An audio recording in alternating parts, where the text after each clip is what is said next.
Alguna vez ha sentido que, hagas lo que hagas, para tu propia familia nunca será suficiente.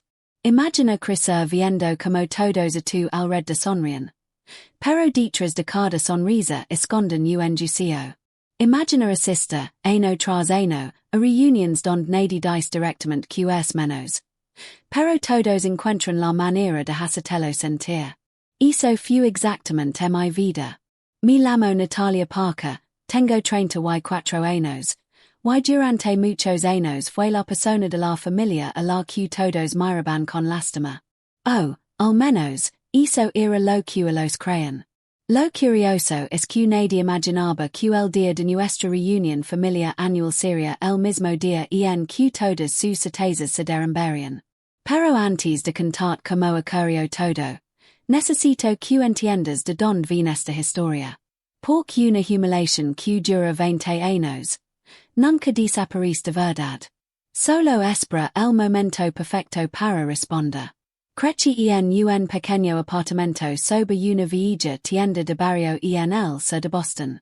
Nuestro hogar nunca fue elegante. Las paredes necesitaban pintura, el ascensor casi nunca funcionaba y, cuando llovía demasiado, el techo dejaba caer pequeñas gotas de agua en la cocina. Sin embargo, nunca numbers faltó lo más importante. Mi padre trabajaba como mecánico. Cada nos regresaba con las manos cubiertas de grasa y el uniforme lino de manchas imposibles de quitar. ONACI. Siempre encontraba fuerzas para sonreír. Jugaba conmigo. Me ayudaba con las tareas. Y repetía la misma frase una y otra vez. Lo importante no es cuánto dinero tengas. Lo importante es la persona en la que te conviertes. Mi madre era secretaria en una escuela pública. Trabajaba largas horas, pero jamás permitió que en nuestra casa faltara comida, cariño o educación. No éramos ricos, pero tampoco nos sentíamos pobres. Hasta que apareció la comparación. Mi tío James vivía en un mundo completamente diferente. Su mansión parecía salida de una película. Un enorme jardín perfectamente cuidado. Piscina cubierta. Garaje con cox de lujo. Y habitaciones tan grandes que nuestro apartamento entró cabía dentro de una sola. Cada verano numbers invitaban a una gran reunión familiar. Mis padres siempre aceptaban. Ellos creían que era una oportunidad para mantener unida a la familia. Yo, siendo una niña, también lo creía. Hasta que entendí la verdadera razón. Para ellos. Nosotros éramos el recordatorio perfecto de lo exitosos que eran. Mi tía Diane siempre nos recibía con una sonrisa impecable. Pero sus palabras escondían otra intención. Qué bonito que hayan venido. Las cosas sencillas también tienen su encanto. No todo el mundo necesita una vida llena de lujos. Sonaban como cumplidos. Pero nunca lo fueron. Mis primos tampoco ayudaban. Britney, 3 años me acuyo. Tenía un caballo antes de cumplir 10 años. Para los veranos viajando por Europa y hablaba de hoteles de 5 estrellas como si fueran algo normal. Tyler, en cambio, presumía de cada juguete nuevo, cada reloj caro y cada regalo que recibía. Mientras tanto, yo solo intentaba en calla. Recuerdo perfectamente el día que todo cambió. Tenía apenas 10 años. Mi madre me había comprado un vestido nuevo para la fiesta de cumpleaños de mi tío. Era el vestido más bonito que había tenido en toda mi vida. Cuando me miré al espejo, me sentí como una princesa. Pero esa ilusión duró apenas unos minutos. Britney me observó de arriba abajo. Sonrió. Y, delante de todos, preguntó con una falsa inocencia. ¿Es vestido es de una tienda de descuentos? Algunos adultos rieron. Otros fingieron no escuchar. Yo no entendía por qué todos parecían divertirse. Solo sabía que quería desaparecer. Esa noche descubrí algo. No todos los golpes de inheridas visibles. Algunos. Se quedan dentro del corazón durante años. Y, sin darme cuenta, aquel fue el primer día en que prometí que algún día nadie volvería a mirarme por encima del hombro. Lo que todavía no sabía era que esa promesa cambiaría completamente mi destino. Aquella noche no pude dormir. Mientras mis padres descansaban en la habitación de invitados, yo permanecía despierta, mirando el techo. Las palabras de Britney seguían dando vueltas en mi cabeza. Es vestido de una tienda de descuentos. Era solo una frase. Pero, para una niña de 10 años, fue suficiente para cambiar la forma en la que veía el mundo. Al día siguiente, antes de regresar a casa, escuché una conversación que jamás debí haber oído. Estaba buscando el baño cuando pasé cerca de la cocina. La puerta estaba entreabierta. Dentro estaban mi tía Diane y una de sus amigas. Las dos sostenían una copa de vino mientras hablaban sin imaginar que alguien las escuchaba. James es demasiado generoso, dijo Diane con una sonrisa. Invita cada uno a la familia de su hermano demuestra el gran corazón que tiene. La otra mujer asintió. Supongo que es bueno que esa niña vea como vive la gente realmente exitosa. Las dos rieron.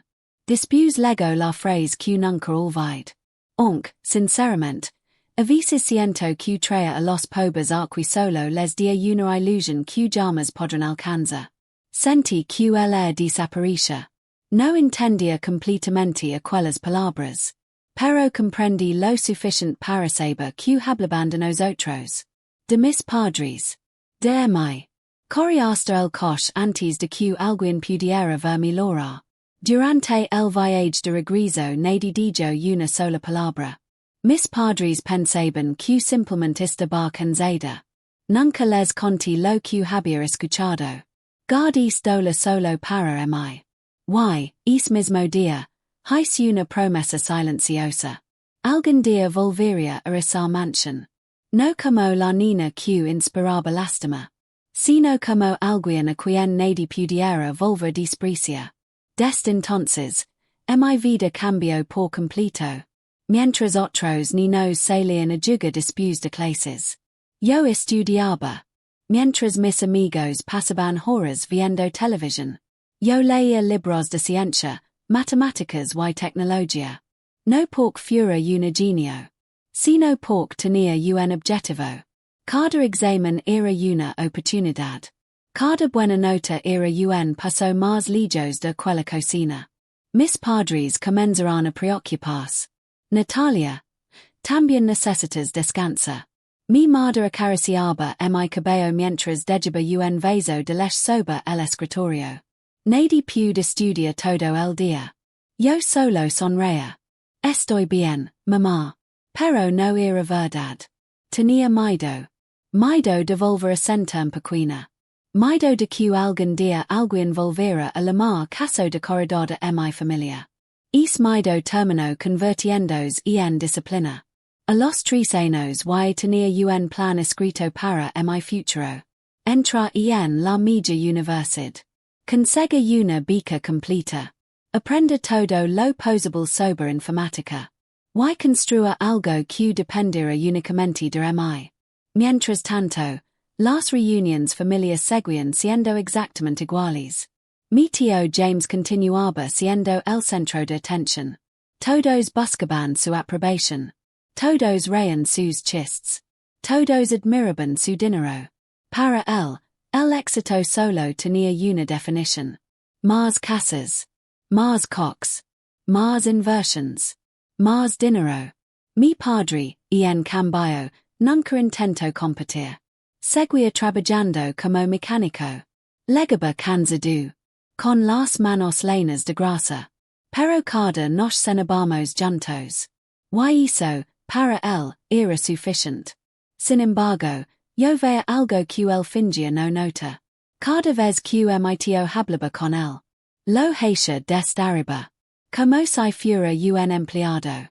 Nunca como un hermano. Aquello me enfurecía. Pero mi padre siempre respondía con calma. No vale la pena discutir. Las personas muestran quien son por la forma en la que tratan a los demás.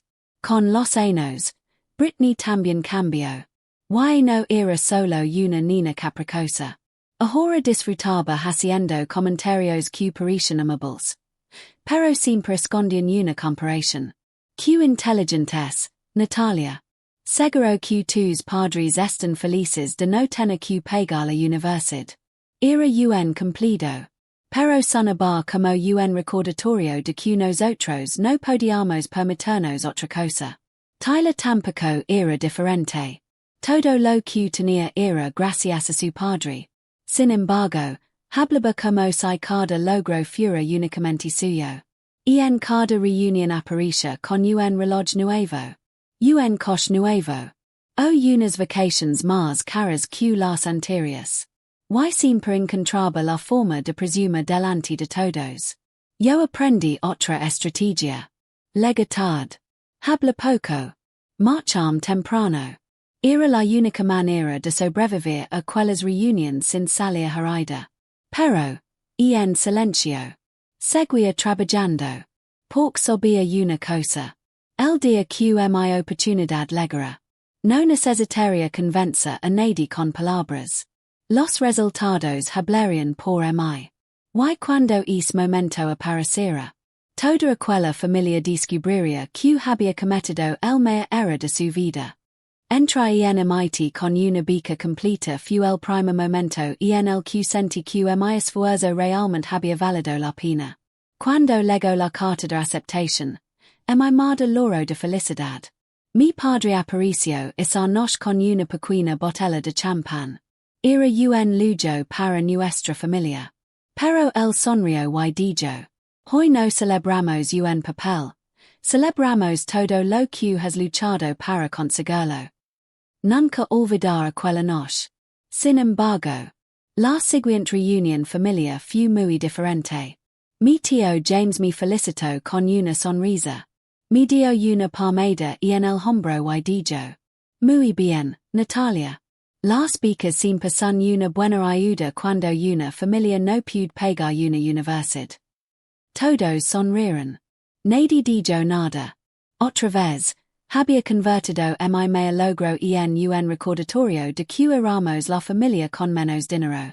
Yo respiré profundo. Sonreí. Y guard silencio. Porque había aprendido una lección muy importante. Discutir con alguien que solo respeta el dinero. Nunca cambia su forma de pensar. Los resultados sí. Los primeros meses en MIT fueron mucho más difíciles de lo que imaginaba. Por primera vez en mi vida. No era la estudiante más preparada.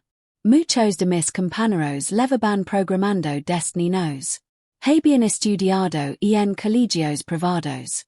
Tenían acceso a laboratorios modernos y profesores particulares. Yo había aprendido casi todo usando computadoras públicas de la biblioteca.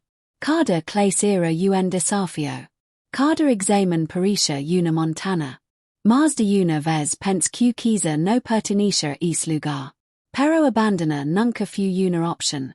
Mi beca dependía de mantener excelentes calificaciones. Así que empecé a trabajar mientras estudiaba. Por las mañanas organizaba libros en la biblioteca del campus. Los fines de semana daba clases particulares de matemáticas. Y algunas noches vigilaba los laboratorios de informática. Dormía muy poco. Había semanas en las que apenas descansaba 4 horas por día. Pero siempre recordaba la promesa que hice cuando era una niña. No podía rendirme. Una madrugada, cerca de las 4 de la mañana, ocurrió algo que cambiaría mi vida. Estaba sola en un laboratorio.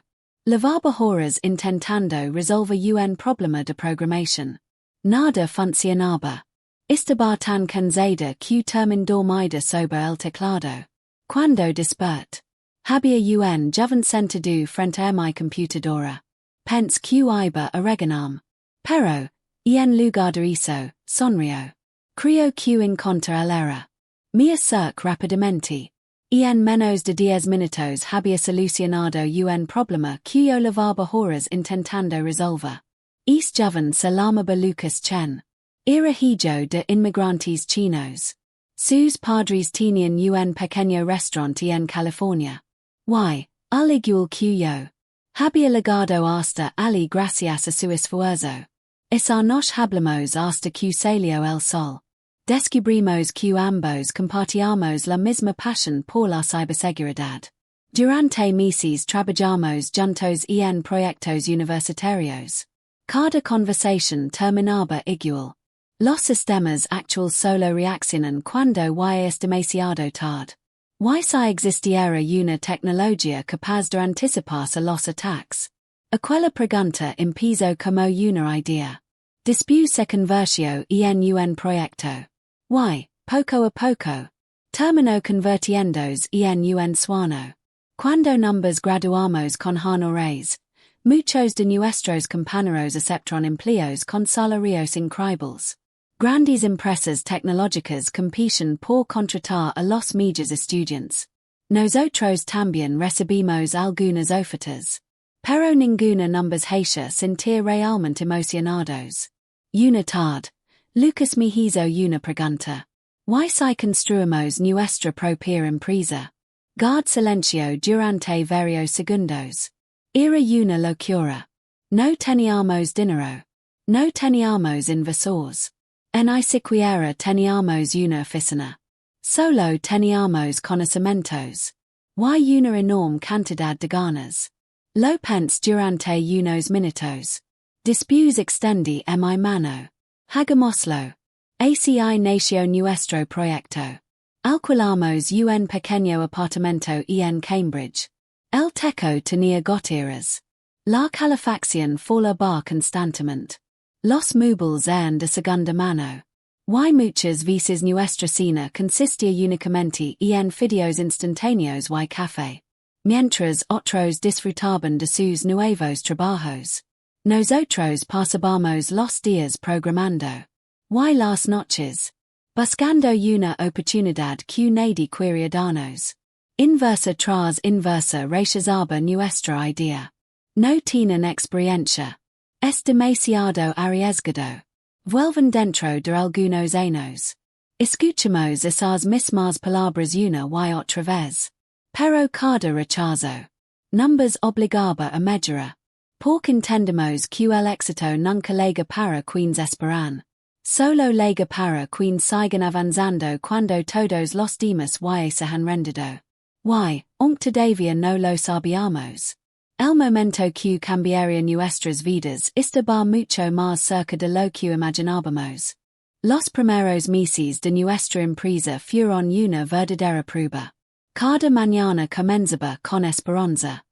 Casi todas las noches terminaban con una nueva decepción. Presentábamos nuestro proyecto una y otra vez. Visitábamos oficinas. Enviábamos correos. Preparábamos demostraciones. Pero siempre recibíamos la misma respuesta. La idea es interesante. Pero todavía no. Necesitan más experiencia. El mercado aún no está listo. Cada rechazo dolía. Pero ninguno logró detenernos. Lucas y yo habíamos legado demasiado lejos para rendirnos. Durante el día desarrollamos nuestro sistema. Por la noche aceptábamos pequeños trabajos como programadores independientes para poder pagar el alquiler. Hubo semanas en las que apenas dormimos. Incluso hubo días en los que de todo. Una noche la mi madre. No pude contener las lágrimas. Mamá. Quizá el tío James tenía razón. Hubo unos segundos de silencio. Después escuché su voz. Firme. Tranquila. Pero llena de orgullo. Natalia. Escuché muy bien. No lucas todos estos años para abandonar ahora. Si un día decides cambiar de camino porque no amas es sueño. Lo entenderé. Pero llamas permites que alguien decida tu futuro solo porque nunca creo en ti. Aquellas palabras me devolverán la fuerza. Colgué el teléfono. Maya a Lucas. Why los dos volvimos a trabajar? Pararon varios meses. Entonces ocurrió algo inesperado. Era un martes. Cerca de las dos de la madrugada.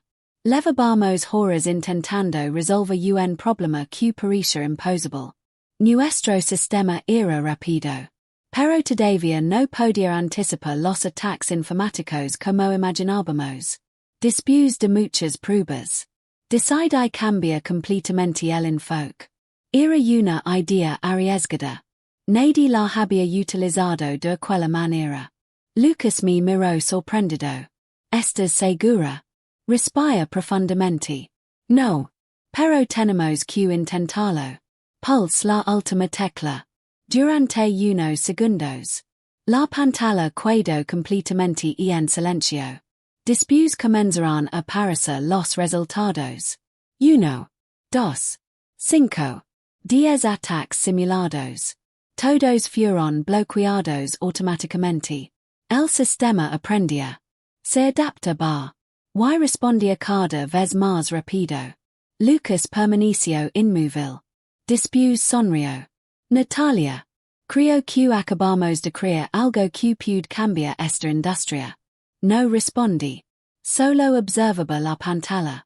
Después de tantos años. Nuestra oportunidad finalmente había llegado. A la mañana siguiente comenzamos a llamar nuevamente a los inversores. Pero esta vez. Todo fue diferente. Quienes antes ignoraban nuestros mensajes. Ahora pedían reuniones. Quienes numbers habían rechazado. Ahora querían escucharnos. En menos de mes conseguimos nuestra primera inversión importante. Por primera vez. Nuestra empresa tenía futuro.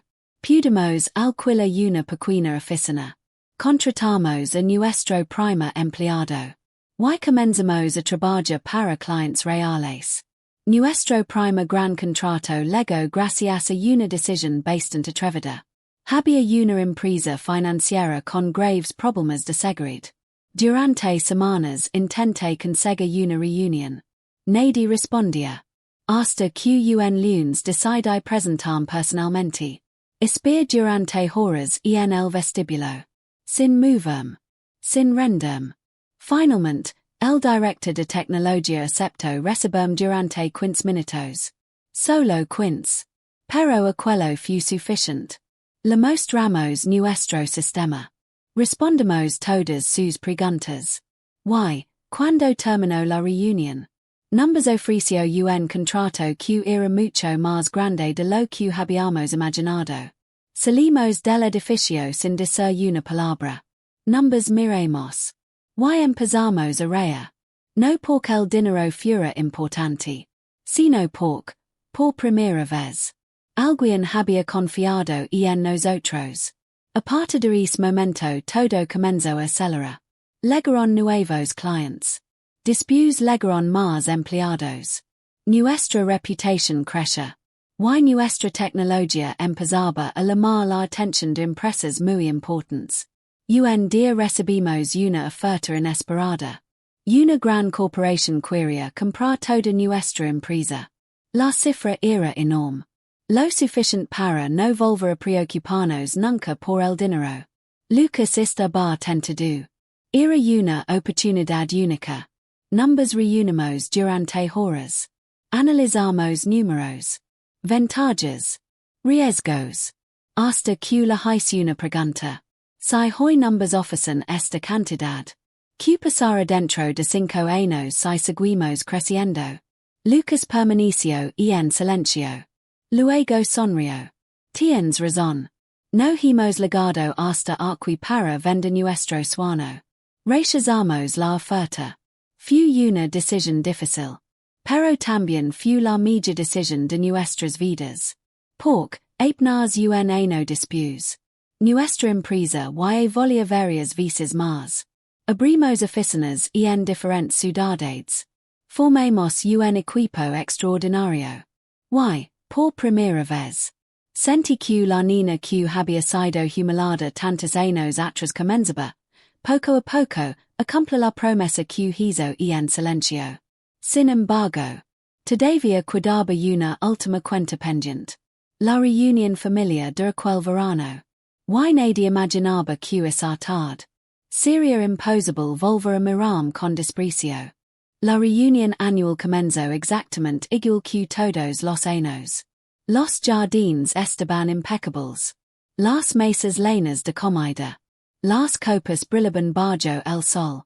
Why, como siempre. Meteo James era el centro de atención.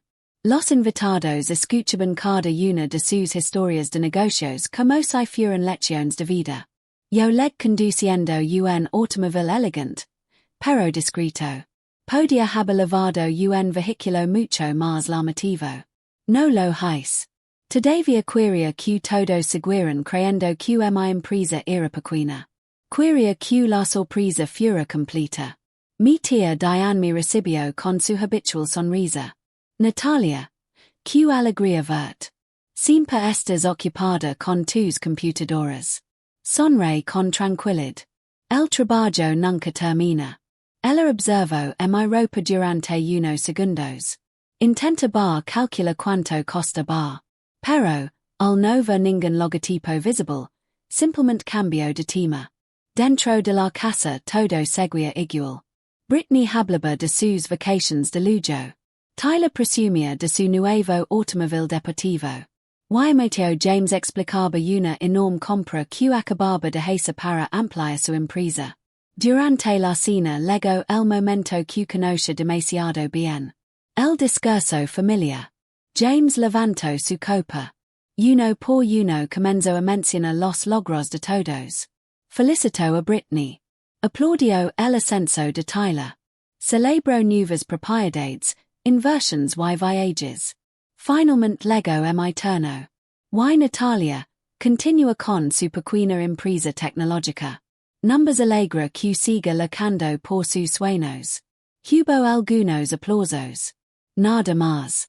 Como siempre. Respira lentamente. No respondí. Todavía no era el momento. La conversación continuó. Mi tío hablaba con orgullo sobre una empresa de seguridad que acababa de comprar. Fue una negociación brillante. Conseguí un precio excelente. Tyler sonrió. Papa siempre sabe hacer negocios. Después me miró. Natalia, todavía trabajas con ese amigo de la universidad.